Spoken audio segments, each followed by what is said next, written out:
Olá! A nossa videoaula de hoje vai tratar sobre o assunto competência, que é um assunto que está diretamente ligado à jurisdição, onde nós temos aqui no canal uma videoaula especificamente sobre a jurisdição. Então eu peço para que o aluno, antes de verificar essa nossa videoaula de hoje, referente à competência, dê uma olhadinha também na videoaula sobre jurisdição. O que é que eu estou querendo dizer? Que para entendermos o assunto competência é de fundamental importância, é imprescindível que tenhamos entendido o assunto jurisdição. Por quê? Porque a jurisdição é genérico e a competência ela é específica. O que é que eu estou querendo dizer com isso? Que a competência é uma forma de limitação da jurisdição. A jurisdição ela é una. Mas os órgãos do Poder Judiciário, dentro dessa jurisdição una, ele vai ter competências específicas. Imaginem só vocês, se dentro da jurisdição, os órgãos do Poder Judiciário, todos tivessem a mesma competência, ou seja, sem que cada um tivesse a sua competência delimitada. Isso, na prática, no ordenamento jurídico, seria uma enorme confusão na aplicação da norma jurídica. Então, em virtude disso, a gente já começa com a primeira conceituação.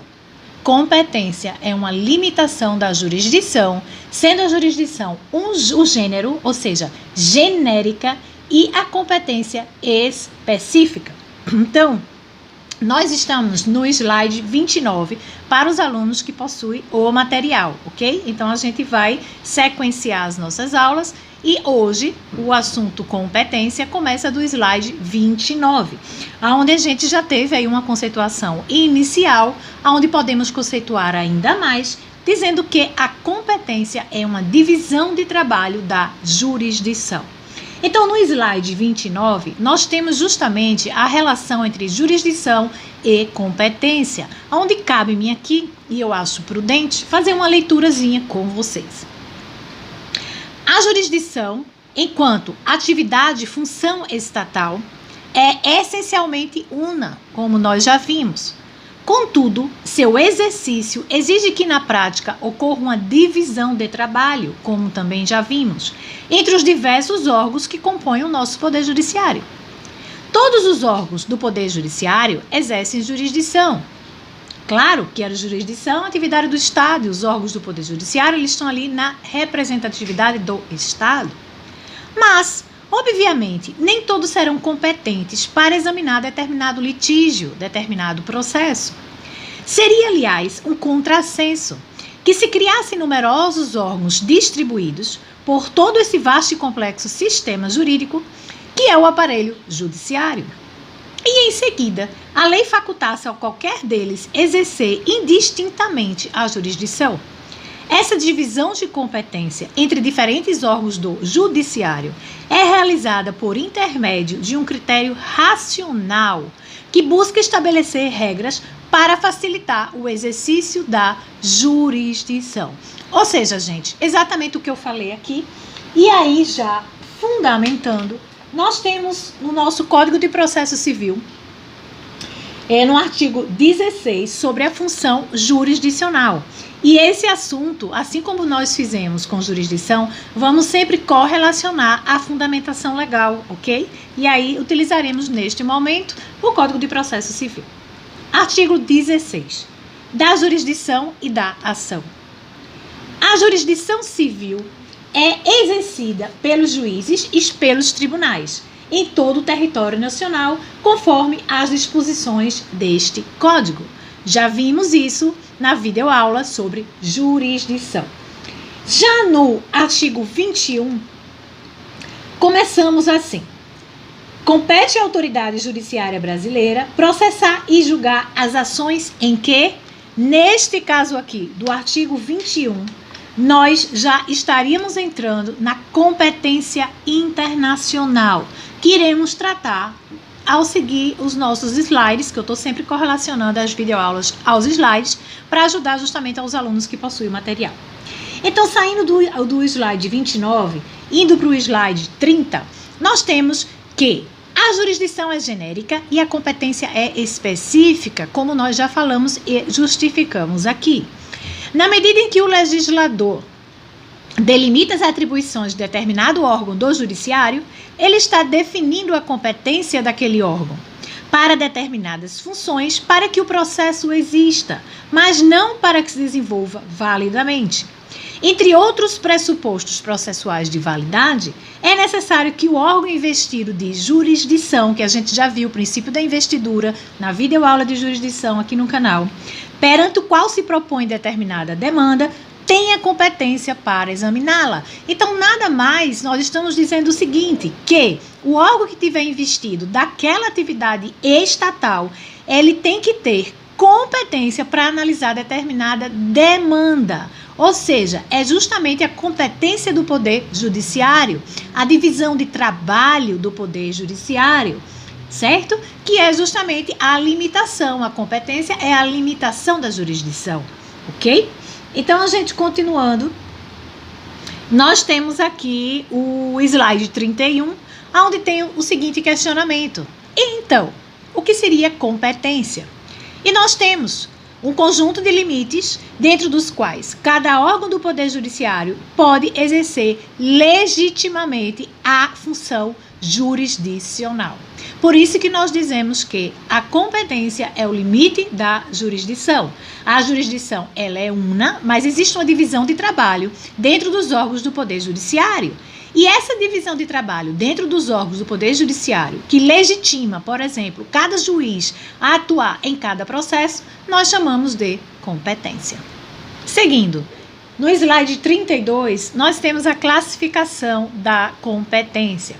Então, nós temos a competência absoluta e relativa, originária e derivada, e a competência internacional. Então, vamos analisar agora cada uma delas. Vamos começar pela competência absoluta e relativa, que nós temos o slide 33. Então, a competência absoluta são regras criadas para atender o interesse público e determina a remessa daquele processo, daqueles autos, para outro juiz, para outro juízo.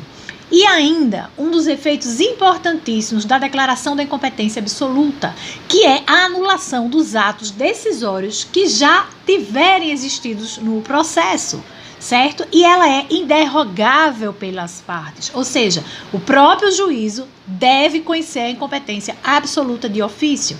Um exemplo da incompetência absoluta, embora nós vamos tratar adequadamente no slide competente sobre competência material.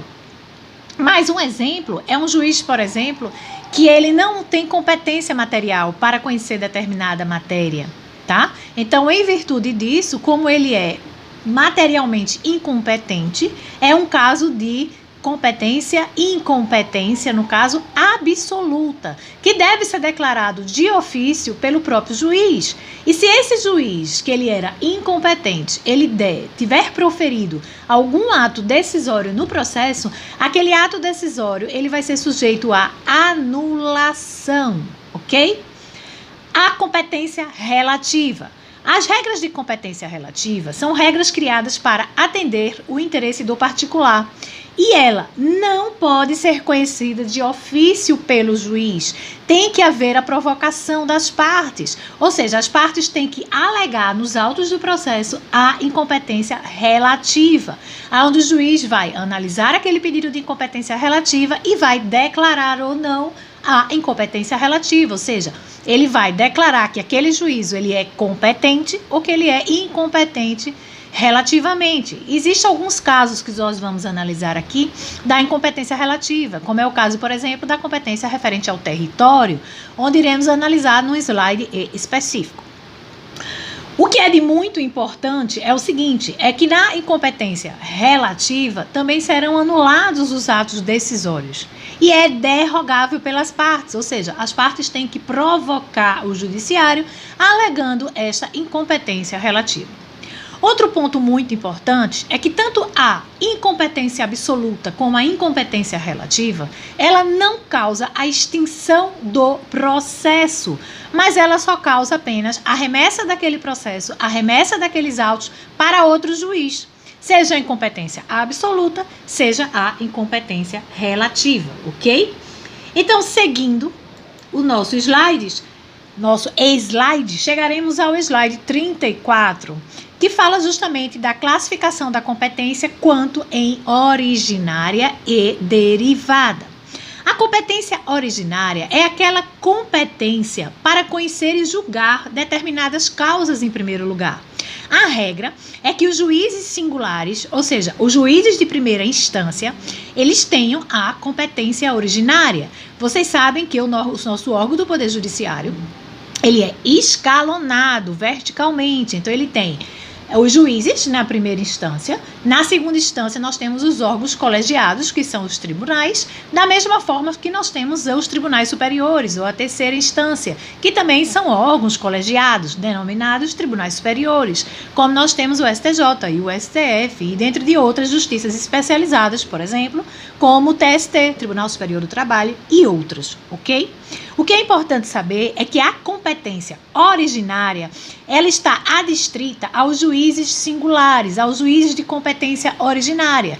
Contudo, existem exceções, sim, onde o tribunal, por exemplo, ele pode exercer a competência originária. Como? Existem determinadas ordens judiciais, como, por exemplo, o mandado de segurança, onde o mandado de segurança pode ser impetrado diretamente num tribunal, por exemplo. Então, nesse caso, é um exemplo que a gente vê que a competência originária, excepcionalmente, estaria sendo exercida por um órgão colegiado, pela segunda instância, pelo tribunal. Competência originária é essa que está ligada diretamente aos juízes singulares, ou seja, os juízes de primeira instância. Quando a gente analisa a competência derivada, é justamente o contrário da competência originária. Ou seja, a competência derivada é a competência dos tribunais. Está diretamente ligada à interposição dos recursos, né? Então, a gente sabe, por exemplo, que um recurso de apelação, que é uma medida judicial, ou seja, um recurso que se propõe face a uma sentença, ele é interposto perante o tribunal. Da mesma forma, por exemplo, um agravo de instrumento. Deixa eu só fazer uma correção. Nós hoje temos processos, o PJE, né, o processo judicial eletrônico, mas a gente sabe que quando nós tínhamos os processos físicos, que ainda nós temos com relação a processos antigos, quando a gente protocola o recurso de apelação, a gente protocola no juízo ad quem, ou seja, protocolamos na primeira instância, colhidas as contra-razões da outra parte, a outra parte é citada para apresentar contra-razões, e todo o processo subia para o tribunal, que é o órgão competente. Já no caso do agravo de instrumento, que desafia a decisão interlocutória e não a sentença, ele é protocolado diretamente nos tribunais. O que é importante para vocês é saberem que a competência derivada é a competência para julgar os recursos. Certo? Então, essa competência derivada, ela é inerente aos tribunais. A regra é que a competência derivada seja dos tribunais e será competente, no caso, o desembargador para o qual for distribuído o recurso. Então, seguindo, nós vamos para a competência internacional. Veja que nós citamos, quanto à classificação da competência, nós citamos a competência absoluta e relativa, a competência original e a derivada, e agora nós vamos para a competência internacional, que a gente vai encontrar ela no artigo 21 a 25 do Código de Processo Civil, da mesma forma que a competência interna nós encontraremos no artigo 42 a 69 do Código de Processo Civil, e vai se fazer interessante sim, imprescindível sim, que nós façamos a leitura aqui durante a videoaula, ok? Então, a gente, chegando no slide 35, para quem está com material, trata justamente da competência internacional. Gente, quando a gente fala da competência internacional, é a gente limitar a competência, por exemplo, que nosso Estado brasileiro, ele possui. Ou seja, uma vez reconhecida a competência da Justiça brasileira, será necessário definir a competência constitucional da norma, que iremos fazer em passo seguinte. Então, vamos lá. Vamos ler a fundamentação legal do nosso Código de Processo Civil, a começar pelo artigo 21, que fala da competência internacional. Então, a gente tem no artigo 21, compete à autoridade judiciária brasileira processar e julgar as ações que o réu, qualquer que seja sua nacionalidade, estiver domiciliado no Brasil. No Brasil, tiver de ser cumprida a obrigação. o fundamento seja fato ocorrido ou ato praticado no Brasil. Parágrafo único. Para o fim do disposto no inciso 1, que seria o réu, qualquer que seja a sua nacionalidade, estiver domiciliado no Brasil, é competência da legislação brasileira. Então, o parágrafo primeiro fala: para o fim do disposto no inciso 1, considera-se domiciliada no Brasil a pessoa jurídica estrangeira que nele tiver agência, filial ou sucursal. Artigo 22. Compete ainda à autoridade judiciária brasileira processar e julgar ações de alimentos quando o credor tiver domicílio ou residência no Brasil, o réu mantiver vínculos no Brasil, tais como posse ou propriedade de bens, recebimento de renda ou obtenção de benefícios econômicos, decorrentes de relação de consumo, quando o consumidor tiver domicílio ou residência no Brasil, em que as partes expressa ou tacitamente se submeterem à jurisdição nacional. Artigo 23. Compete à jurisdição, ou seja, à autoridade judiciária brasileira, com a exclusão de qualquer outra, conhecer de ações relativas a imóveis situados no Brasil. Inciso 2. Em matéria de sucessão hereditária, proceder à confirmação de testamento particular e ao inventário e à partilha de bens situados no Brasil, ainda que o autor da herança seja de nacionalidade estrangeira ou tenha domicílio fora do território nacional. E o inciso 3. Em divórcio, separação judicial ou dissolução de união estável, proceder à partilha de bens situados no Brasil, ainda que o titular seja de nacionalidade estrangeira ou tenha domicílio fora do território nacional. Então, gente, o artigo 21 e 22, especificamente, ele trata da competência internacional concorrente. O que seria a competência internacional concorrente? Seria aquela competência onde a justiça de outro país poderá atuar também. Já o artigo 23, ele trata da competência exclusiva, ou seja, a competência exclusiva do Brasil. Só o Brasil poderá atuar, ok? Então, seguindo o nosso slide 35 aqui, nós temos: no processo civil brasileiro, a competência internacional é determinada pelos artigos 21 a 24 do Código de Processo Civil, onde já fizemos a leitura. Artigo 21 e 22 trata da competência internacional concorrente, como nós já vimos, ou seja, quando a justiça de outro país poder também se considerar competente, mas desde que a sentença estrangeira, lógico, seja homologada pelo Superior Tribunal de Justiça, ok, gente? Isso é uma condição. Artigo 23. A competência da justiça brasileira é exclusiva e, então, nosso ordenamento jurídico só reconhece a competência do juiz brasileiro para conhecer a causa. Artigo 24, que nós já falamos, que é justamente da ação proposta perante o tribunal estrangeiro. Nós não falamos ainda, vamos falar. Então, vamos fazer um resuminho até agora. O artigo 21 e 22 trata da competência concorrente. O artigo 23 trata da competência exclusiva brasileira e cita justamente nos incisos, os incisos que tratam situações onde precisa da atuação exclusiva da justiça brasileira. E o artigo 24, vamos ler ele primeiro para depois a gente concluir o que ele significa. O artigo 24. A ação proposta perante tribunal estrangeiro não induz litispendência e não obsta a que a autoridade judiciária brasileira conheça da mesma causa e das que lhe são conexas, ressalvadas as disposições em contrário de tratados internacionais e acordos bilaterais em vigor no Brasil. Então, nós temos aqui, de uma forma bem resumida em nosso slide, o artigo 24. Se a causa for julgada em outro país, não será possível que ocorra a homologação da sentença estrangeira no momento em que a pessoa pretender dar efeitos dessa sentença no território brasileiro, salvo se houver disposição em contrário em tratados internacionais e de acordos bilaterais que estejam em vigor no Brasil.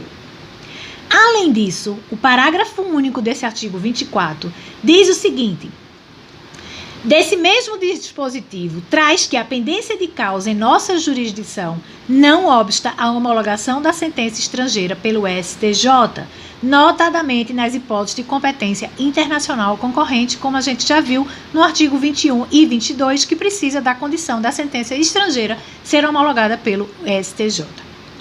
Continuando, no que tange a competência internacional, nós temos no artigo 25 do Código de Processo Civil, em relação às situações onde nós temos eleição de foro, o foro privilegiado, quando a gente elege um foro. E aí, como seria resolvida essa situação? Vamos ler. Artigo 25.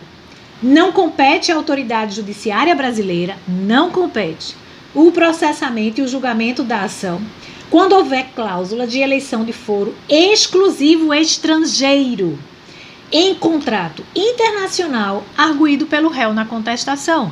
Então, se o réu na contestação alegar que já existia um foro exclusivo estrangeiro, passa a não ser competente a autoridade judiciária brasileira para o processamento e julgamento daquela ação, ok?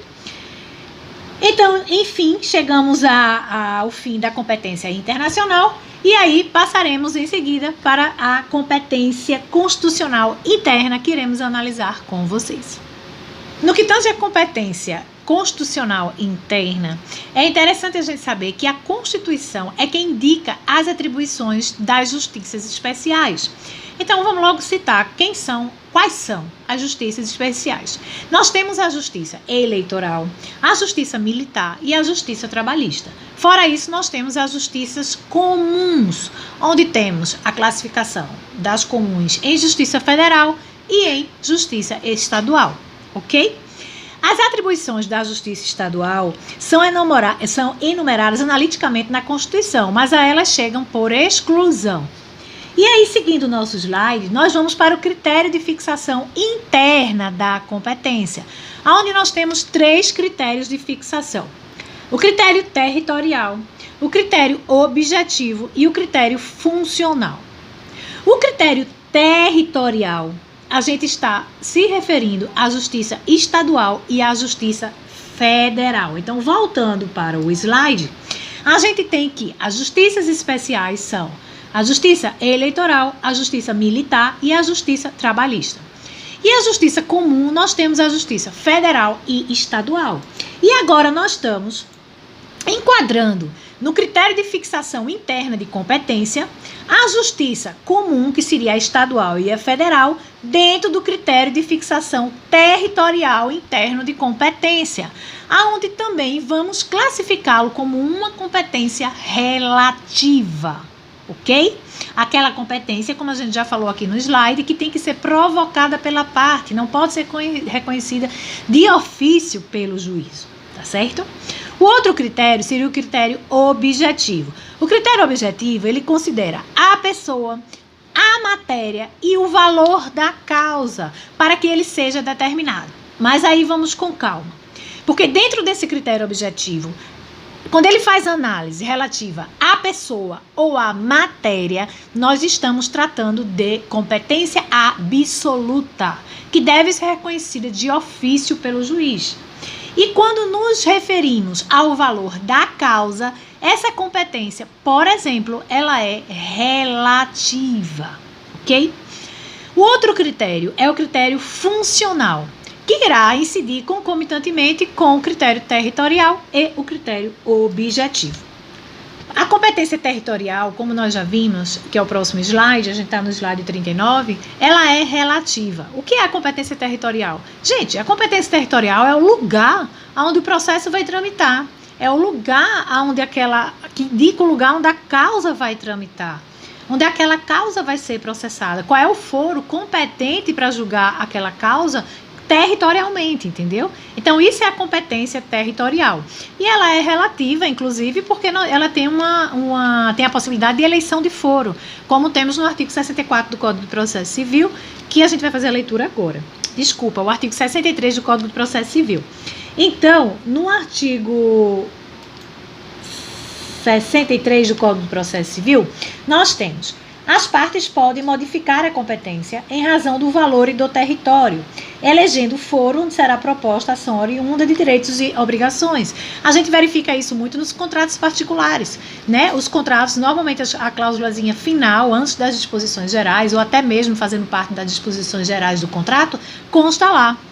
As partes elegem determinado foro como foro privilegiado. Significa o foro que tiver qualquer discussão sobre aquele contrato, por exemplo, sobre as cláusulas daquele contrato, foi elegido ou foi eleito ali pelas partes um foro privilegiado, ou seja, será aquele território, aquele foro competente para julgar e processar aquela demanda. Então, cabe a eleição de foro, o que justifica, mais uma vez, a competência territorial ela ser relativa. E aí ela está disposta no artigo 63 do Código de Processo Civil.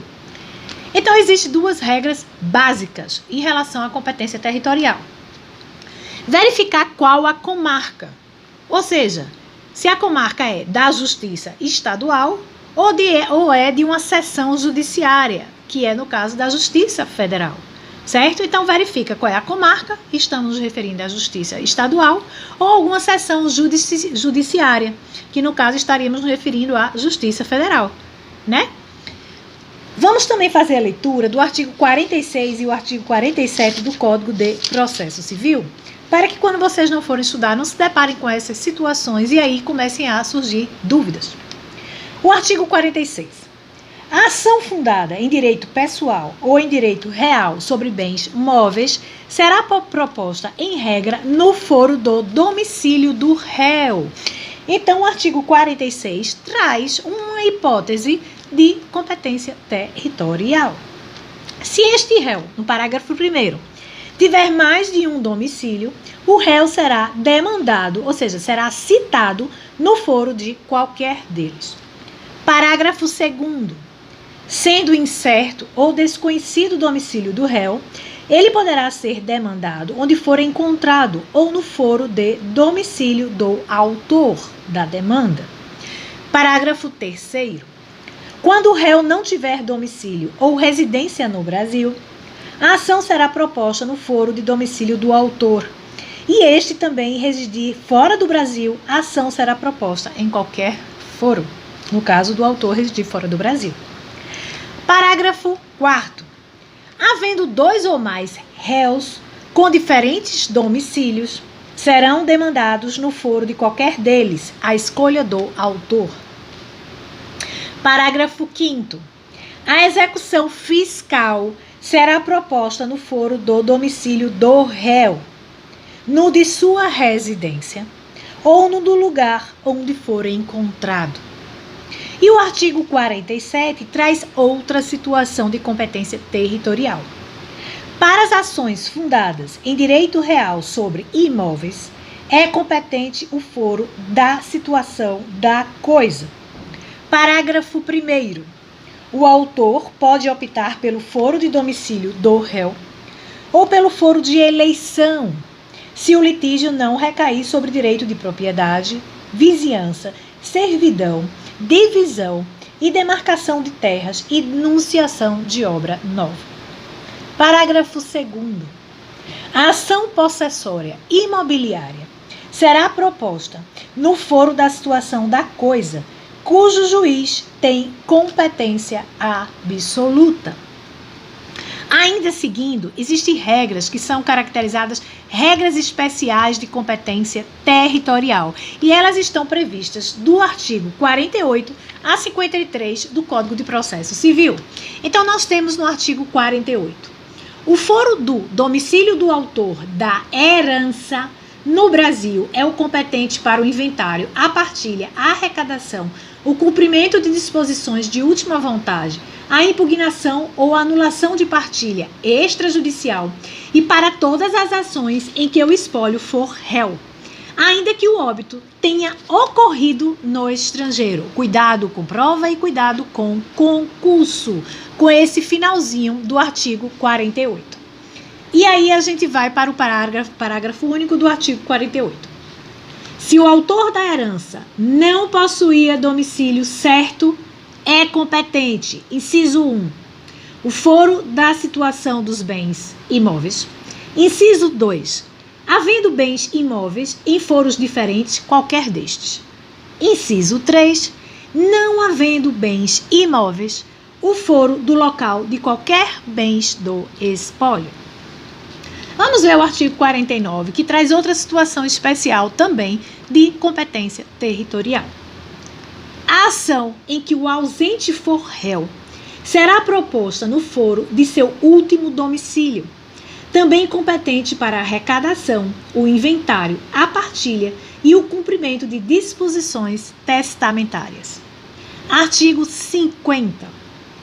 A ação em que o incapaz for réu será proposta no foro de domicílio do seu representante ou assistente, a depender, neste caso aí, da incapacidade absoluta, no caso do representante, e da incapacidade relativa, no caso do assistente, ok? Então, as condições especiais da competência territorial, ela segue assim até o artigo 53. Então, no artigo 51 nós temos: é competente o foro de domicílio do réu para as causas em que seja autora a União. Artigo 52. É competente o foro de domicílio do réu para as causas em que seja autor Estado ou Distrito Federal. E o artigo 53 diz que é competente o foro para ação de divórcio, separação, anulação de casamento e reconhecimento ou dissolução de união estável. Letra A. De domicílio do guardião de filho incapaz, do último domicílio do casal, caso não haja filho incapaz, de domicílio do réu, se nenhuma das partes residir no antigo domicílio do casal, e assim segue algumas hipóteses até o artigo 54, aonde desde já eu aconselho sim a leitura.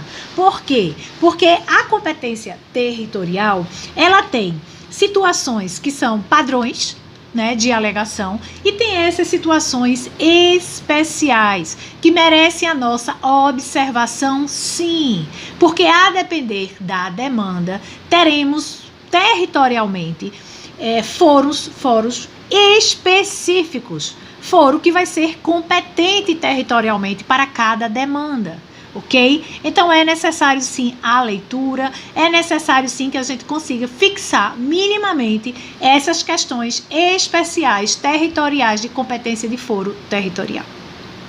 Então, como nós já vimos, no critério de fixação interna de competência, a gente viu que tem-se a competência territorial, a competência objetiva e a competência funcional, ou seja, critério territorial, critério objetivo e critério funcional. E da mesma forma, já traçamos um paralelo e competência absoluta e relativa, ok? Quanto a isso, tudo certo. Em passo seguinte, aqui na nossa videoaula, nós analisamos a competência territorial e vamos findar a videoaula de hoje na competência territorial.